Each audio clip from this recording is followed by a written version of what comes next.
mong mai mong này cục ni vi bang mệt vãi những buồn sáng khắp dinhแต่ละเนี่ยไม่càng đúng hàng play lê rõ về cỡ bình bồn doan hàng play nhú bại như nào bình khoa tại nhú màu lù còn đã buồn sáng chỗ này chặt ngáo màu rung răng lên hàng u vào có bộ kẹo tụ chung có khoa lần chả nó còn làm thế nào giờ đó nó mệt vả thật ra tạo bút của mô tù con đã buồn sáng như bộ bút mong chả một con bình phùng cấp của nó dày như học ác tụ truông hem lạ nấn trở lại sam này pak nak buồn sáng như ur rau leh dong bukyang u bing so sát như lệ đáng công sản bù hẻm lên mời một đội chung u leh dong hiếm pak lại nhiều khi để chụp rút hắn tổng thống buộc hòa lần cha đó Mỹ Joe Biden dưới lần này đã bù lùm đã dự riêng sẽ cho anh ấy cha đó Canada u lù cha một con đừng đi phục nè để cho Mỹ mỏ đi trả lại rim như nào màu trả lại rung răng leh dong nak buồn sáng ur rau các đội chung có lần trả khóa có nhiệm vụ dưới này này mày ready lăng rút lại video hàng lại phim hàng tăng dần được cái nhu lấy pi bằng phọc có những ngạ lên não buồn sáng buổi càng đối chung được nhũ giờ ta lấy nhũ đang còn sản Việt Nam nhũ luôn định ta lấy trong hàng lấy nhẹ sốt sát bởi lấy phim cái nắm đuôi lấy ngay như căn mò này dưới này mày ready buộc rút này video giữa tổng thống Biden và ông Phạm Minh Chính á, thì mình thấy ông Chính rất là có vẻ như vui mừng đứng cạnh ông Biden chụp hình, thì mình thấy là các nhà độc tài á, cuối cùng á, họ không muốn đi gần. Cái buổi á, biết bằng rõ nhiều của mình là chụp Biden học ác lên trong ác này đi á, chụp group hàng mạng hàng tổng thống Joe Biden vậy, xong tiếp bằng kẹo tôi hàng lại lần cha bự mía tự chọn nắm nuôi lên trong prai cái đó buồn sáng hiện tại như khi đi chụp group hàng cha rằng lại nước tư bán lại giờ là này lại chụp group này lại bởi dự Joe Biden dạo lên trong nhiều kỳ nào năm lên đồng bít pre đang chụp group hàng nhiều nên em mượn đừng lại vậy. Với Hoa Kỳ họ có muốn làm sao nước Việt Nam có thể có những cái đời sống tiến bộ như một nước như Hoa Kỳ, nhưng mà rõ ràng là không thể nào có một sự tiến bộ nếu không có một sự thay đổi về chính trị, về nhân quyền. Bây giờ biết bằng Hoa Kỳ lại kèng Việt Nam hàng lại đi PR hàng lại chính trị lại trong hàng lại kết cả dân về nhân quyền luôn nhá bù màu tới đây nhưng mà học đi lấy trong lần chặt Việt Nam bù thâu đi PR tạo mình đập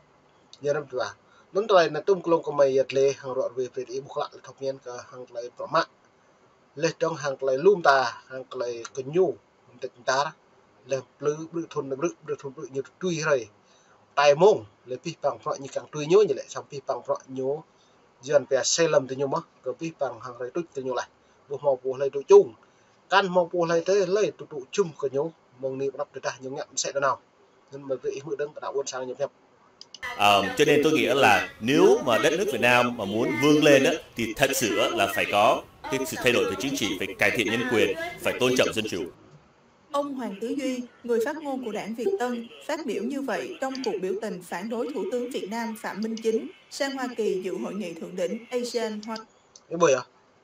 hiếm bại lại lần cha cái nhiệm vụ nào nạ buồn sang bộ học ác úc lê tơm và gật tức càng suốt đoạn bộ càng tụ chung úc còn lần chặt bưng mía lần chặt cái nhiệm vụ kẹo tầm nuôi tại bộ mong chặt cái pui buồn tai neo tụ rong nó mạ đang ngán lê trong màu é lê trong quẹt lao học ác suy thun dùng lên bộ nấn tầm mình xăm này bây giờ tôi nói mệt vả nhiều lăng trang nạ buồn sang cái nhiệm vụ hàng con cái nhiệm vụ nhiều lăng sẽ chinh rô chinh lại tụ chung này cha răng đức tụ chung nuôi phun kha màu Việt Nam lê từng buộc càng tụ chung ố cái lần nuôi Việt Nam trong Việt Nam do cách cha rằng tụi chúng phun nuôi trong Việt Nam do cách bộ tụi chúng giờ cho nên rằng bộ cơ trở lại này lại chính lần cha cái nhập bố thâu lắc cái lần chặt Việt Nam hàng lại bộ heo lậu giờ nên mời về mượn được chính là buôn sang nhập bố thâu có bị mai những con dài ở dại nhập bố bộ heo lạ cái đồng cái gì nữa thâu prime được giờ nên mời về mượn đơn hàng lại theo phẩm mình chính đến nào lên trong nuôi ô được càng tụi chúng tôi buộc như chỉ khó hiểu nên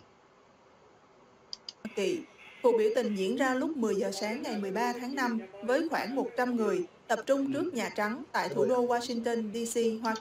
Dưới đó là lầm lượp lúc lau lần mà sau đi, còn lại thôn thuộc vào lúc đó lại vừa ta lại hàng pre vừa ta cục nào Việt Nam bộ học đi tạo muốn luôn rốt hơn này là một trời nào buồn sang như bực tưng hàng bính cục nào cái nhiệm vụ leh tong mau tây coi lele một con đi mau dah đi mau mía phốt pul keng phật lực cộng sản Việt Nam bu keng sút đuổi mà anh pol mà rõ leh tong bu keng tụ chung ố đồng nọ cộng sản Việt Nam mà ít leh lấy sim lé leh tong thương mại này đi vắt hàng dịch may lấy lùm đồng nọ còn tong keng sút đuổi bu keng tụ chung ố đồng nọ cộng sản Việt Nam mà ít cỡ chân mấy lấy lú chân còn tong keng ngại cất lên này giờ ta hàng lại nhiều bộ cụ lên trong buổi tiệc cướp lại phèn cầm mọc rậu nên em mới đứng comment đã Kỳ, mọi người mang theo cờ Việt Nam Cộng Hòa, chân dung của những tù nhân lương tâm đang bị cầm tù tại Việt Nam, cùng hàng chục băng rôn biểu ngữ với nội dung hầu hết là phản đối chính quyền Hà Nội đàn áp nhân quyền, bóp nghẹt tiếng nói tự do trong nước và bắt em bồi nhá phi bằng phượng cả nào buồn sang bộ kẹo dạ là xem crew lên trong bằng rốn ta cái lệ kẹo lại tüm miếng nhố từ mạ cự lên trong tüm bê nhố tổ bằng ra đấy hàng này lưu tổ sang cự Việt Nam lên trong bình tổ thấp lên trong bình tổ Việt Nam hàng này kẹo lại phi bằng xong á chơi phạm minh chính như nói em bạn nhu lệ lần trà Việt Nam bù màu cự nuôi ô lên từng cần màu nuôi ngạo phượng đi trà lệ từng tüm mây cự như lệ hàng lại phiền sọc lại phiền nọc na lệ buồn sang như bộ đôi màu cự nuôi nó rất là năn này nạo buồn sang nhân tâm lệ u cáo lệ từng suốt đuổi bị pul từ nhố phê đoàn phạm minh chính nào bởi đi chả nhớ rằng là em hội đồng em đã bỏ tù hàng trăm người đấu tranh cho tự do nhân quyền ở Việt Nam. Bữa nay nghe nói là ông Phạm Minh Chính tới đây về trong để thăm. nó em hội đây vì bằng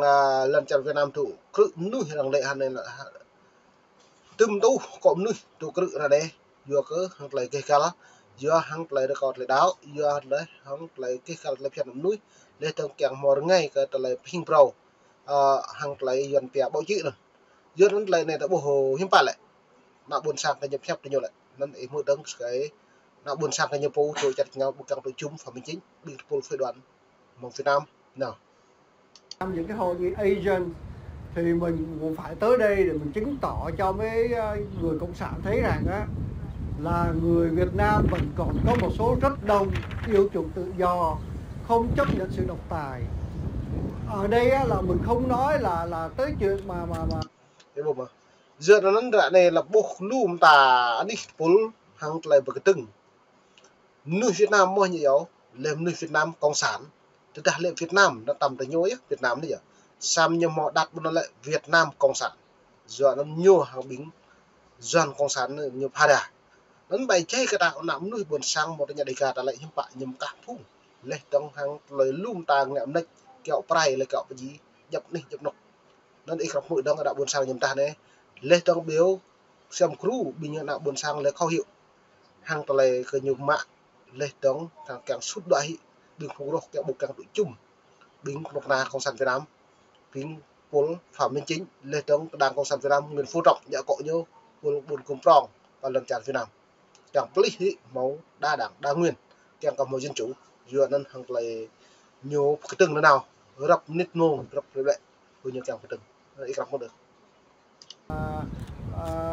mình chỉ yêu cầu là họ phải tôn trọng nhân quyền, tôn trọng quyền tự do và để cho người dựa nên là buồn sang như lệ kèm preconocana sản Việt Nam kèm một lệ lụa cũ đôi cứt tôn trọng vấn đề nhân quyền về tôn giáo và báo chí hàng lại này là buồn sang như kèm nên kèm hội từng người dân quyết định coi ai xứng đáng là lãnh đạo của đất nước. Bây giờ nhu lệ cái lần trà Việt Nam cả đảng cộng sản Việt Nam buôn năng lắp kẹo kỳ cái nuôi buồn sang ô giờ đã đến kèng lực hệ khẩn cấp tầm bù kèng tụ chung lần trà cộng sản Việt Nam kẹo kỳ cộng nạo buồn sang lệ trong nạo buồn sang bộ một lệ thị ô rồi này đi các một được Chứ họ không thể nào tự cho rằng họ là người lãnh đạo đất nước rồi cha truyền con nối cứ tiếp tục như vậy thì chẳng khác nào họ là một cái chế độ phong kiến dưới một bộ mặt mới. Theo phóng viên biên giới, theo Human Rights Watch, theo State Department, những cái thống kê thấy Việt Nam là nước tồi tệ nhất về nhân quyền, đứng 174 trên 180 và đối với nhà báo Việt Nam đã có bắt giữ 41 nhà báo lớn nhất trên thế giới. Bây giờ riêng cộng sản Việt Nam nhiều mạng tự hàng là ba lúc cho có nuôi bị hiệu chi báo chí nhập bình pol nhiều mạng tự là này ba lúc chương cho như là em mượn coi này phóng viên báo chí phóng viên này là tự do không viên dậy này đã đoạn về thông tin chính xác cỡ là như đoạn về cỡ lần chặt Việt Nam em mượn được hơn ở Trung Cộng, hơn ở Ấn Độ, và hiện giờ có trên 100 người bị giam cầm vì đối kháng với nhà nước. Những bằng chứng như vậy, chúng ta đã có những cái cơ quan quốc tế nói vậy. Ông trả lời thế nào? Ông không thể nào mà chối cãi những hành động đó, và chúng tôi sẵn sàng đối chất bất cứ lúc nào, bất cứ nơi nào về những hành vi vi phạm nhân quyền dân. Nó nhất là lồn sang như lệ rằng sớm mắc đội chất bất cứ bồ đạc anh ấy độ 7 rằng sớm ta đội chất nhu bù đi bù thấp bờ đà lê hàng bù cát là rằng ô giờ ta đã này rằng mắc bằng chứng sống giờ đó nó này Việt Nam này mới nạp nạp buồn sang nhập pú từng như mạ tự nhập pú lê bình nôn chứ chẳng nhẹ ta nhu trong nội bộ cả đảng cái nhập pú lê trong tăng dân nhập pú lực nhập pú thì dòng đây nó để gặp mỗi đơn mùa này là vì mùa này đi cả new thư được nạp buồn sang cấp thế mông có lại hình nó lại rằng mày về lệ hàng lại về ý buộc lệ vì bằng mạ mông lau đi tu này lại đúng răng tu thuần tu vào tu lau này hàng lại đúng răng prong cũng là cái doan Việt Nam ini dapat nih sebab lain